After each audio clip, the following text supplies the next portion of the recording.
Elle a dû coucher pour la voir. C'est ce qui était écrit sur la pancarte en carton que mon frère brandissait fièrement devant ma nouvelle voiture. Sous le soleil de midi, toute ma famille a ri. Ce rire, je l'entends encore. Il était bruyant, complice, et il a brisé quelque chose en moi plus sûrement qu'une pierre jetée contre une vitre. Nous étions dans le jardin de la maison de mon enfance, l'odeur du barbecue se mêlant à celle de l'herbe coupée. C'était censé être un jour de fête, un déjeuner dominical pour célébrer mon indépendance, symbolisé par cette voiture d'occasion que j'avais mis des mois à pouvoir m'offrir. Mon frère, Julien, paradait avec son écriteau, son sourire arrogant fendant son visage. Il se prenait pour un humoriste. Mes parents, mes oncles, mes tantes, tous le regardaient avec une indulgence amusée. Pour eux, ce n'était qu'une blague un peu lourde. Pour moi, c'était la confirmation publique de ce que j'avais toujours su. Mes réussites ne leur appartiendraient jamais vraiment. J'avais passé la semaine à tout préparer. J'avais fait les courses, imaginé ce repas comme un moment de partage, une occasion rare où je serais, pour une fois, au centre d'une attention bienveillante. Je voulais voir de la fierté dans leurs yeux, pas cette pitié amusée qu'ils réservaient à mes efforts. Ma voiture, une simple Clio grise, n'avait rien d'un bolide de luxe. Mais pour moi, elle représentait des centaines d'heures de travail, des nuits blanches passées à réviser mes cours d'infirmière après un service épuisant dans un bar de nuit. Elle était le symbole tangible de ma liberté, la preuve que je pouvais me construire seule, sans rien demander à personne. Le rire de ma mère fut le plus douloureux. Il était franc, sans aucune retenue, comme si la blague de son fils était la chose la plus drôle qu'elle ait entendue. C'est ce son qui a tout fait basculer, qui a transformé ma peine silencieuse en une froide résolution. Si vous avez déjà vécu quelque chose comme ça, ce sentiment d'être trahi par ceux qui devraient vous protéger, abonnez-vous à la chaîne, aimez la vidéo et racontez votre histoire dans les commentaires. J'aimerais beaucoup vous lire, car dans ce jardin, sous les regards amusés de ma famille, je me suis sentie incroyablement seule. Leur rire résonnait en écho, et chaque éclat me rappelait les sacrifices invisibles, les angoisses nocturnes, l'épuisement constant que j'avais dissimulé derrière un sourire pour préserver une paix familiale qui n'existait que pour eux. Ils voyaient une blague, une taquinerie entre frères et sœurs. Moi, je voyais des années de dévalorisation systématique, une dynamique toxique où Julien était le soleil, et moi, une simple planète condamnée à orbiter autour de lui, sans jamais briller pour moi-même. Mais ils ne connaissaient pas toute l'histoire. Ils ignoraient ce que chaque euro économisé représentait réellement. Mon regard a croisé celui de ma mère. Elle a essuyé une larme de rire au coin de son œil, inconsciente du séisme qu'elle venait de déclencher en moi. À cet instant précis, j'ai compris. J'ai compris que mon silence, celui que j'avais gardé si précieusement pendant 18 longs mois pour le protéger, lui, mon frère, n'avait servi qu'à nourrir le monstre qui me dévorait aujourd'hui. Mon corps ne tremblait pas, ma gorge n'était pas nouée. Une clarté étrange s'est emparée de mon esprit. Je n'allais pas pleurer, je n'allais pas crier. J'allais simplement leur montrer la vérité, lentement. J'ai fait demi-tour et me suis dirigée vers ma voiture. Mon frère tenait toujours sa pancarte comme un trophée. Il ne se doutait pas une seule seconde que le vrai document, celui qui allait réécrire toute l'histoire de notre famille, se trouvait bien au chaud dans ma boîte à gants. Ma main tremblait à peine en posant les clés sur le contact. Ce n'était pas la première fois que je me sentais invisible à leurs yeux. Depuis notre plus tendre enfance, Julien était le soleil et j'étais l'ombre qui le suivait. Ses échecs étaient des expériences d'apprentissage, ses caprices des besoins créatifs. Mes réussites, elles, étaient des coups de chance ou, pire, des anomalies qu'il fallait minimiser pour ne pas froisser son ego fragile. Je me souviens encore du jour où j'ai obtenu mon bac avec mention très bien. Mon père avait simplement hoché la tête en disant « C'est bien, mais tu sais, Julien a plus de difficultés, il faut le soutenir. » J'avais passé ma vie à le soutenir, à réparer ses erreurs, à ramasser les morceaux de ses projets grandioses qui finissaient toujours en désastre. Cette voiture n'était que le dernier exemple en date, le dernier succès qu'il ne pouvait pas m'attribuer sans le salir. car ils mettaient en lumière ses propres échecs. Ils riaient, mais leur rire n'était qu'une défense, une manière de maintenir l'équilibre tordu de notre famille. Tout a basculé il y a 18 mois. Le téléphone avait sonné au milieu de la nuit. C'était ma mère, la voix brisée par la panique. Julien, encore lui. Sa dernière start-up géniale de livraison de produits locaux avait fait faillite, le laissant avec une dette colossale de 7 800 €. Le créancier menaçait de poursuites judiciaires, de saisie. La honte, voilà ce qui les terrifiait. Pas pour lui, mais pour eux, pour l'image de la famille parfaite qu'ils s'efforcèrent de projeter dans notre petite banlieue pavillonnaire. Mon père faisait les 100 pas dans le salon, ma mère pleurait en silence dans la cuisine. Julien, lui, était assis sur le canapé, le visage entre les mains, jouant à la perfection le rôle de la victime tragique. Il parlait de sa vie ruinée, de son avenir brisé. Pas une seule fois il n'a admis sa mauvaise gestion, son imprudence. C'était la faute du marché, des clients qui ne comprenaient rien. Et mes parents buvaient ses paroles, prêts à tout pour sauver leur fils prodige. C'est moi qui ai trouvé la solution. Pendant qu'ils se lamentaient, j'ai passé des heures au téléphone avec l'organisme de crédit. J'ai négocié, j'ai plaidé, j'ai utilisé mes maigres économies comme premier acompte pour prouver notre bonne foi. J'ai mis en place un échéancier de remboursement, 433 € par mois, pendant 18 mois. Mes parents étaient soulagés, mais ils n'ont jamais demandé d'où viendrait l'argent. Ils ont supposé, sans le dire, que ce serait un effort familial. Mais je savais que cet effort ne viendrait que de moi. Julien m'a pris à part ce soir-là, les yeux humides de larmes de crocodile, me promettant qu'il me rembourserait jusqu'au dernier centime dès qu'il serait remis sur pied. J'ai accepté, non pas parce que je le croyais, mais pour acheter la paix, pour faire cesser les pleurs de ma mère. J'ai alors commencé ma double vie. Étudiante infirmière le jour, serveuse dans un bar bruyant et poisseux la nuit. Pendant que Julien se vantait de ses nouvelles idées et profitait de sa liberté retrouvée, je jonglais entre les cours, les stages à l'hôpital et les services de 15 heures par semaine. Mes nuits sentèrent la bière renversée et le désinfectant. La fatigue était devenue une seconde peau, un poids constant sur mes épaules que je dissimulais derrière des sourires forcés. Personne n'a jamais posé de questions. Personne n'a remarqué mes cernes, ni le fait que je ne sortais plus. Chaque mois, le virement de 433 € partait de mon compte, comme une hémorragie silencieuse. J'ai gardé chaque relevé bancaire, chaque email de confirmation de l'organisme de crédit. Au début, c'était par simple organisation. Puis, c'est devenu une sorte d'armure, la preuve tangible et secrète de mon sacrifice. Le dernier virement a eu lieu il y a 3 semaines. Le lendemain, j'ai reçu l'attestation de solde de dette. Je l'ai glissée dans une enveloppe, avec les relevés, et je l'ai mise dans la boîte à gants de la voiture que je venais enfin de m'offrir avec le peu d'argent qu'il me restait. Leur rire continuait de résonner dans le jardin, ignorant tout du prix réel de ce déjeuner. Ils voyaient une blague innocente, une taquinerie familiale.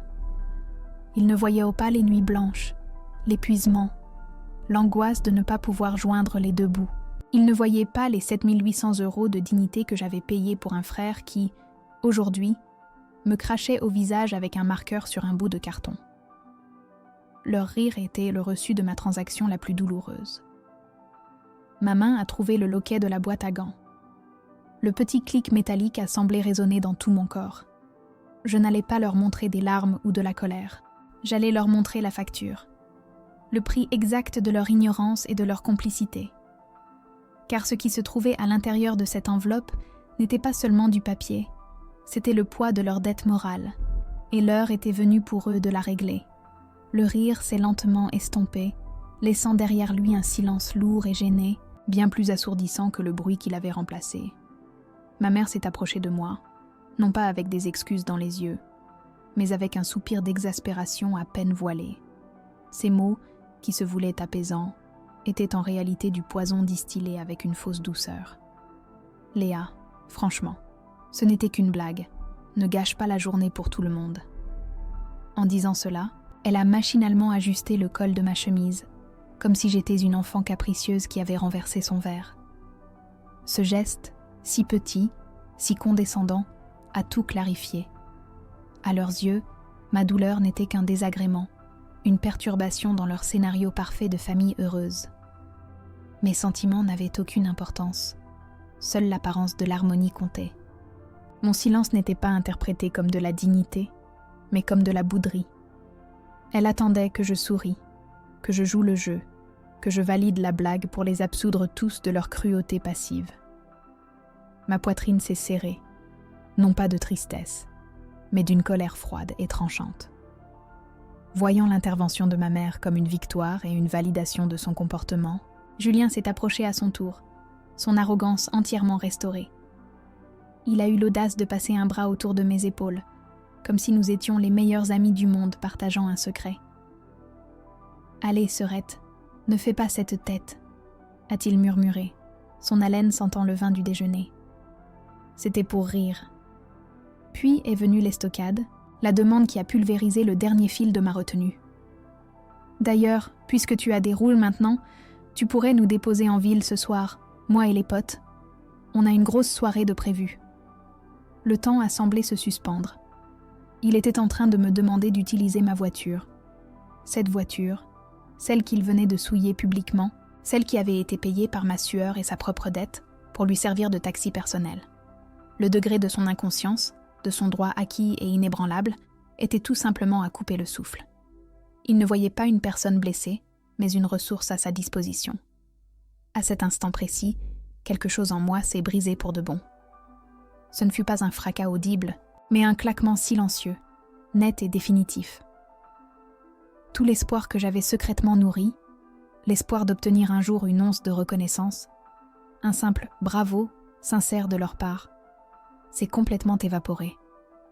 J'ai compris qu'ils ne changeraient jamais. Julien serait toujours le centre de leur univers, et je ne serais toujours que le satellite, celui dont on attend qu'il fournisse de la lumière sans jamais être autorisé à briller pour lui-même. Mes sacrifices n'étaient pas seulement invisibles, ils étaient insignifiants. Ils n'étaient que le carburant qui alimentait son ego, et rien de plus. Le mépris de ma mère et la demande éhontée de mon frère n'étaient pas des incidents isolés. Ils constituaient le tissu même de nos relations. J'avais passé des années à essayer de raccommoder une étoffe qui était pourrie jusqu'à la trame. Maintenir la paix m'avait coûté mon amour-propre. Et pour quel résultat ? Être traité comme un paillasson avec un permis de conduire. J'ai lentement retiré son bras de mon épaule. Mes mouvements étaient délibérés, presque robotiques. Je ne l'ai pas regardé. Je n'ai pas regardé ma mère. Mon regard était fixé sur le gravier de l'allée.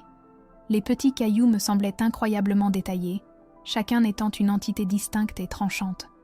Je sentais leurs yeux sur moi, s'attendant à des larmes, à une crise de colère ou à une retraite dans un silence maussade. Ils attendaient que le scénario familier se déroule comme d'habitude. Mais je ne jouais plus mon rôle. La blessure s'était cristallisée en quelque chose de plus dur, de plus froid. C'était devenu une résolution. Je comprenais enfin ce que représentait l'enveloppe dans ma voiture. Ce n'était pas seulement la preuve d'une transaction financière. C'était ma lettre de démission de cette dynamique familiale toxique. C'était ma déclaration d'indépendance, non seulement financière, mais surtout émotionnelle. Ils voulaient un spectacle, et j'allais leur en offrir un qu'ils n'oublieraient jamais. Ma mère a senti le changement dans l'atmosphère. « Léa, qu'est-ce que tu fais ?» Sa voix contenait une pointe d'irritation, l'impatience de quelqu'un dont l'autorité est remise en question. J'ai relevé la tête et j'ai regardé par-delà eux, vers le centre du jardin, où mon père et mes oncles nous observaient maintenant, intrigués par ce silence prolongé. Je ne lui ai pas répondu. Au lieu de cela, j'ai fait un pas en arrière vers la voiture, ma main se dirigeant vers la poignée de la portière. Un petit sourire sans joie a effleuré mes lèvres pour la première fois de la journée. Ce n'était pas un sourire de bonheur, mais de certitude. Il pensait que tout cela concernait une mauvaise blague et une voiture. Ils n'avaient aucune idée du véritable enjeu. Mais ils étaient sur le point de la prendre, chacun d'entre eux. La décision était prise, irrévocable. J'allais réduire leur petit monde parfait en cendres, en n'utilisant rien de plus que la vérité. J'ai quitté la maison sans un regard en arrière, les pneus de ma Clio crissant légèrement sur le gravier. Le rire de ma famille s'est estompé dans le rétroviseur, mais il continuait de résonner dans ma tête, en boucle, comme un disque rayé. Je conduisais sans but, les mains crispées sur le volant que j'avais tant rêvé de tenir. L'odeur de plastique neuf de l'habitacle, qui m'avait rempli de fierté le matin même, me semblait maintenant suffocante, presque ironique. Chaque kilomètre parcouru ne m'éloignait pas de la douleur. Il me plongeait plus profondément en moi-même. La solitude était totale, un vide glacial qui s'installait dans ma poitrine. J'étais seule avec la vérité de mes sacrifices et le poids de leur mépris. Cette voiture, symbole de ma liberté, était devenue une cage de tôle roulante, un monument à mon humiliation. J'ai fini par me garer sur le parking désert d'un supermarché, coupant le contact. Le silence soudain était encore plus assourdissant que les rires. De retour dans ma petite chambre d'étudiante, j'ai vidé le contenu de l'enveloppe sur mon lit, au milieu de mes livres de cours sur l'anatomie et la pharmacologie. L'attestation de solde de dette, les 18 relevés bancaires mensuels. Les chiffres froids et impersonnels racontaient une histoire bien plus éloquente que n'importe quelle larme. 433 €, 433 €, 433 €. Chaque ligne était une nuit blanche, un sourire forcé à un client désagréable, un repas sauté. La douleur sourde qui m'avait accompagnée sur la route a commencé à se transformer. Elle s'est solidifiée, devenant quelque chose de dur et de tranchant. Ce n'était plus de la tristesse, c'était une clarté glaciale. Mon silence les avait protégées, mais il m'avait détruite. J'avais absorbé leur poison pendant des années par loyauté, par amour, par espoir. Mais l'amour ne peut pas survivre sans respect, et leur rire avait prouvé qu'il n'en restait plus une seule goutte. Mon plan a commencé à naître, non pas d'un désir de vengeance, mais d'un besoin vital de justice. J'ai attrapé mon téléphone, mes doigts composant un numéro que je connaissais par cœur. Celui de ma grand-mère Hélène, la mère de ma mère. Sa voix, toujours douce et posée, a répondu à la deuxième sonnerie. Je ne lui ai pas tout raconté, je ne pouvais pas. Je lui ai juste dit qu'il y avait eu une dispute, que Julien avait encore été cruel et que maman avait ri. J'ai senti son silence à l'autre bout du fil, un silence plein de compréhension. Elle connaissait son petit-fils. Elle m'a écoutée, puis elle a dit une simple phrase qui a tout changé. La vérité, ma chérie, c'est comme le soleil. Tu peux la cacher un temps, mais elle finit toujours par percer les nuages. Parfois, il faut juste avoir le courage d'arrêter de tenir le parapluie au-dessus de la tête des autres. Ces mots n'étaient pas un conseil, c'était une permission. La permission de laisser la vérité faire son travail, de cesser de protéger ceux qui me blessaient. En raccrochant, je savais exactement ce que je devais faire. Le plan était d'une simplicité désarmante. Il ne nécessitait ni cris, ni larmes, ni accusations. Il ne demandait qu'une seule chose, la lecture. J'allais retourner dans cette maison, non pas en victime, mais en comptable. J'allais leur présenter la facture de leur tranquillité d'esprit. J'ai soigneusement rassemblé les documents, les remettant dans l'enveloppe blanche. Mes mains ne tremblaient plus. Mon cœur ne battait plus la chamade. Une sorte de calme olympien s'était emparé de moi. Je n'agissais plus sous le coup de l'émotion, mais avec la froide précision d'un chirurgien qui s'apprête à exciser une tumeur. Cette tumeur, c'était le mensonge sur lequel notre famille était construite. Un mensonge qui faisait de Julien un génie incompris et de moi une simple figurante. Ce soir, j'allais changer les rôles. Je serais la narratrice, et eux, pour la première fois, seraient obligés d'écouter mon histoire. Le soleil commençait à décliner, peignant le ciel de teintes orangées et violettes. Le déjeuner devait être terminé depuis longtemps. Les oncles et les tantes étaient probablement partis, laissant le noyau dur de la famille seul avec le malaise que j'avais laissé derrière moi. C'était le moment parfait. J'ai pris l'enveloppe, j'ai descendu les escaliers et je suis retournée à ma voiture. En mettant la clé dans le contact, j'ai regardé mon reflet dans le rétroviseur. Le visage qui me fixait n'était plus celui de la jeune femme blessée qui avait fui quelques heures plus tôt. C'était celui d'une femme qui avait pris une décision irrévocable. Je suis retournée sur mes pas, non pas pour chercher des excuses, mais pour leur présenter la facture. Le spectacle n'était pas terminé, il allait seulement commencer. Je suis retournée dans le jardin comme on entre sur une scène. Le soleil couchant projetait de longues ombres et l'odeur du barbecue refroidi flottait encore dans l'air.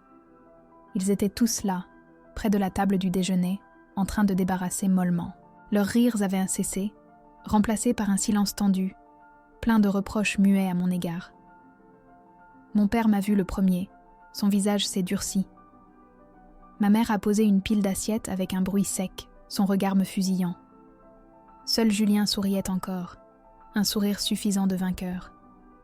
Il pensait que j'étais revenue pour m'excuser, pour avaler ma fierté et restaurer leur précieuse harmonie. J'ai marché jusqu'au centre de la pelouse, l'enveloppe blanche tenue fermement dans ma main. Leurs regards convergeaient vers moi, curieux et hostiles. Ils attendirent mes larmes, mes excuses. Ils n'avaient aucune idée de ce qui allait suivre. Le silence était total, vibrant d'anticipation. C'était exactement ce que je voulais. Mon regard a trouvé celui de Julien, ignorant délibérément mes parents. Je lui ai offert un petit sourire, le premier vrai sourire de la journée, et il était aussi tranchant qu'un éclat de verre. « Tu as raison, Julien », ai-je commencé, ma voix parfaitement calme et claire, portant sans effort dans le silence du jardin. J'ai bien dû me donner à quelqu'un pour payer cette voiture. Une vague de malaise a parcouru le petit groupe. Mon père a froncé les sourcils, ma mère a ouvert la bouche, choquée par cette confession inattendue. Julien, lui, a semblé se rengorger, sa blague cruelle soudainement validée par mes propres mots. Il a esquissé un geste, comme pour dire « Vous voyez, j'avais raison ». Mais je n'avais pas fini. J'ai lentement, très lentement, déplié le document que je tenais à la main. Le bruit du papier froissé a semblé résonner comme un coup de tonnerre dans le silence pesant. Je leur ai laissé le temps de savourer leur mauvaise interprétation, de se repaître de ma prétendue honte. J'ai levé les yeux du papier pour les fixer à nouveau sur mon frère, dont le visage rayonnait de triomphe. Puis, d'une voix neutre, comme si je lisais une simple formalité administrative, j'ai prononcé les mots qui allaient faire s'effondrer leur monde. Attestation de règlement de la dette de 7 800 € de M. Julien Dubois. J'ai fait une pause, laissant les chiffres et le nom flotter dans l'air entre nous. Le sourire de Julien s'est figé, puis s'est évaporé si vite qu'il semblait n'avoir jamais existé. Son visage est devenu blême, cireux. Je l'ai regardé droit dans les yeux, sans haine, juste avec le poids écrasant de la vérité. « C'est toi, Julien », ai-je conclu doucement. « C'est toi, la personne à qui j'ai tout donné. Pendant 18 longs mois. » Il a ouvert la bouche, mais aucun son n'en est sorti. Puis il a bafouillé, sa voix soudain faible et paniquée. « Qu'est-ce que tu racontes ? C'est des conneries. » Ma mère, qui s'était figée, a soudain repris vie. Son visage n'exprimait plus l'irritation, mais une confusion intense qui se muait rapidement en une terrible suspicion. Elle a fait 2 pas rapides vers moi et m'a arraché le papier des mains. Ses yeux ont parcouru les lignes, dévorant les mots, les chiffres. J'ai vu le moment précis où elle a compris. Son visage s'est décomposé. La couleur a quitté ses joues, la laissant avec un masque de stupeur et d'horreur. Elle a levé la tête, mais son regard n'était pas pour moi. Il était fixé sur son fils adoré. Son souffle s'est coupé. Quand elle a parlé, ce n'était pas un cri, mais un murmure glacial, chargé d'une accusation si lourde qu'elle semblait physiquement douloureuse. Chaque syllabe est tombée comme un bloc de glace. Quelle dette ? La question n'était pas une demande d'information. C'était le début d'un procès. Le monde s'est arrêté sur cette question. Mon père, qui était resté en retrait, était complètement immobile, son verre de vin à mi-chemin de ses lèvres. Son regard passait de Julien, livide, à ma mère, pétrifiée de rage, puis à moi, qui me tenais là, calme au milieu de la tempête que j'avais déclenchée. Je pouvais presque voir les pièces du puzzle s'assembler dans son esprit. Mes longues absences, ma fatigue constante, mon refus de demander de l'argent. L'incompréhension sur son visage a lentement laissé place à une profonde, une écrasante déception. Le silence qui a suivi la question de ma mère était absolu, Un vide sonore où la vérité venait d'engloutir tous les mensonges. Le pouvoir avait changé de camp. Je n'étais plus la petite sœur fragile et susceptible. J'étais la créancière. Et eux, ils étaient tous, d'une manière ou d'une autre, mes débiteurs. Le déjeuner dominical était bel et bien terminé. Le silence qui s'est abattu sur le jardin était si épais qu'on aurait pu le couper au couteau.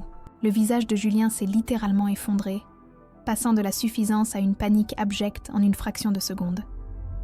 Il a balbutié des dénégations incohérentes, cherchant désespérément du soutien dans le regard de nos parents. Mais il n'y en avait plus. Ma mère tenait toujours le document, ses doigts crispés sur le papier comme si elle voulait l'étrangler. Elle ne le regardait plus, son attention entièrement absorbée par la preuve de sa propre cécité. Le son de la fourchette de mon père heurtant son assiette a retenti comme un coup de feu. Il s'est levé lentement, sans un mot, ses yeux fixés sur son fils, avec une expression de dégoût si profonde qu'elle semblait le vieillir de 10 ans. La comédie était terminée. Le rideau était tombé, non pas sur une blague, mais sur la ruine d'un mensonge qu'ils avaient tous contribué à entretenir. Le roi était nu, et son royaume de faux-semblants s'écroulait en silence. Les jours suivants ont été une succession de portes qui claquent et de conversations étouffées que j'entendais depuis ma chambre. Je ne participais pas. Mon rôle était terminé. J'avais simplement allumé la lumière. C'était à eux de supporter la vue de ce qui se cachait dans l'ombre. Mon père a convoqué Julien dans son bureau. Plus tard, j'ai trouvé sur la table de la cuisine une reconnaissance de dette en bonne et due forme, rédigée d'une main tremblante mais ferme. Julien s'engageait à me rembourser intégralement, avec un virement mensuel obligatoire de 200 €. Ce n'était pas l'argent qui comptait, c'était l'acte. C'était la formalisation de la vérité, la transformation d'un sacrifice invisible en une obligation légale. Mon père ne m'a rien dit directement, mais en posant le document devant ma porte, il m'a offert la seule excuse qu'il était capable de formuler. Une justice froide, administrative, mais indéniable. Il avait choisi son camp. Il avait choisi les faits. Ma mère, elle, s'est murée dans un silence glacial. Sa déception était palpable, mais je savais qu'elle ne m'était pas destinée.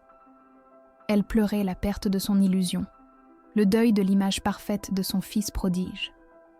En tirant sur ce fil, d'autres petites manipulations financières de Julien sont apparues au grand jour. De l'argent emprunté à des cousins et jamais rendu, des factures impayées dissimulées. Chaque nouvelle découverte l'isolait un peu plus, le transformant de centre de l'attention en paria familial. Les oncles et tantes, mis au courant par bribes, l'appelaient de moins en moins. Son charisme ne fonctionnait plus maintenant que son piédestal était brisé. Il errait dans la maison comme un fantôme, privé de l'admiration qui était son oxygène. Ma mère ne le défendait plus. Elle le regardait à peine, et ce mépris silencieux était un châtiment bien plus cruel que n'importe quelle dispute. Mon téléphone vibrait sans cesse sur ma table de chevet. C'était Julien. Des dizaines d'appels manqués, une avalanche de messages décousus, pleins de fautes et de supplications. Il disait qu'il était désolé, qu'il ne pensait pas à mal, qu'il m'aimait. Il pleurait, il me traitait d'ingrate, puis il me suppliait de nouveau. Je lisais ces mots sans rien ressentir, comme si je lisais le bulletin météo d'un pays lointain. Sa douleur était réelle, je n'en doutais pas. Mais c'était la douleur d'un homme qui avait perdu ses privilèges, pas celle de quelqu'un qui comprenait le mal qu'il avait fait. Ses excuses n'étaient pas pour moi, elles étaient pour lui. Il voulait que je l'absolve pour pouvoir se pardonner à lui-même et restaurer son confort. Mais j'avais passé ma vie à être son pansement émotionnel. C'était fini. Je n'ai jamais répondu. Chaque vibration ignorée était une petite victoire, la reconquête silencieuse de ma paix intérieure. Une semaine plus tard, j'ai trouvé un petit studio de l'autre côté de la ville. J'ai fait mes cartons dans le calme, sans précipitation. Personne n'a essayé de me retenir. Ma mère m'a regardé faire avec une tristesse résignée, et mon père m'a aidé à descendre ma dernière valise, me glissant une enveloppe avec de l'argent pour ma caution. Un geste maladroit, mais sincère. En chargeant le dernier carton dans le coffre de ma Clio, j'ai jeté un dernier regard à la maison. Julien était à la fenêtre de sa chambre, une silhouette indistincte derrière le verre. Je n'ai ressenti ni haine, ni pitié, juste un grand vide, et la certitude que je faisais ce qu'il fallait. En mettant le contact, l'odeur de neuf de la voiture ne me semblait plus ironique. Elle sentait la liberté. En fermant la porte de cette maison derrière moi, je savais que je ne fermais pas seulement un chapitre. J'ouvrais enfin le premier de mon propre livre. Aujourd'hui, 6 mois se sont écoulés. Je vis dans un petit appartement baigné de lumière, dont les fenêtres donnent sur une cour tranquille, où l'on n'entend que le bruit des oiseaux et le murmure lointain de la ville. Le silence, au début, m'a semblé étrange, presque assourdissant. J'étais tellement habituée au bruit constant des tensions familiales, aux éclats de voix et au silence pesant, que la paix m'était devenue étrangère.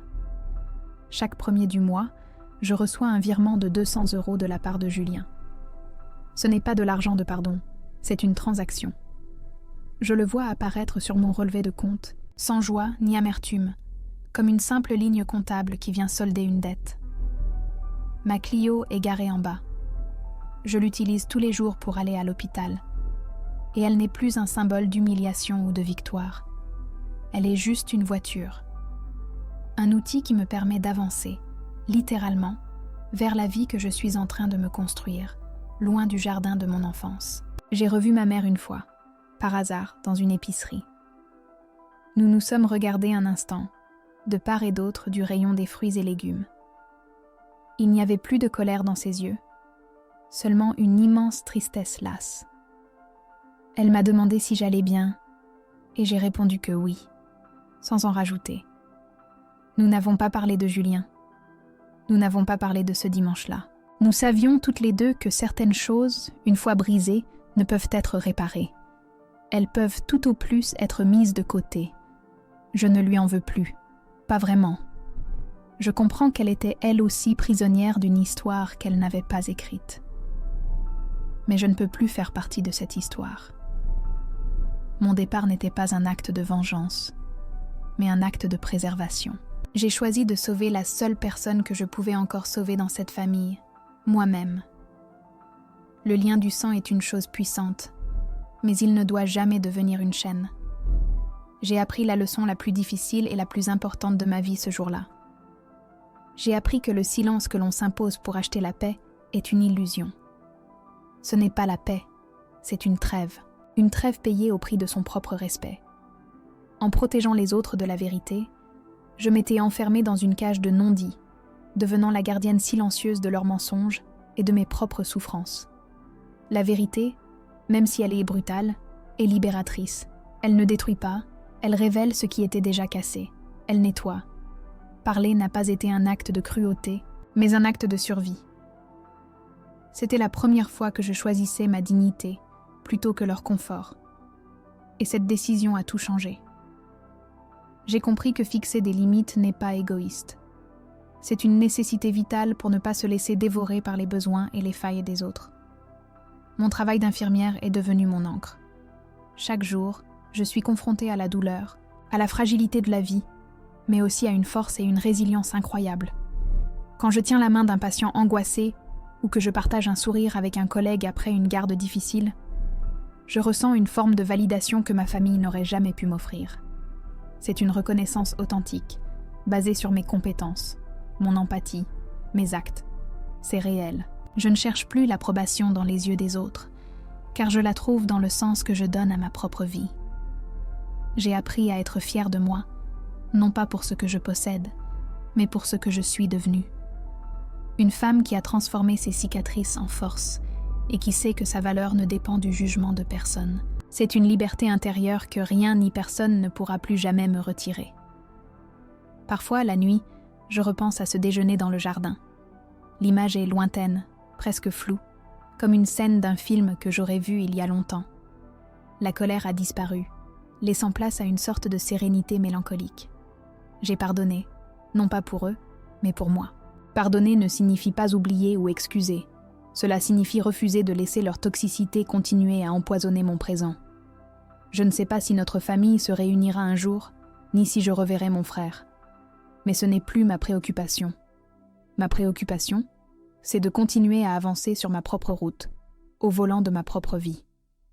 J'ai choisi de briser le cycle, de refuser le rôle qui m'avait été assigné.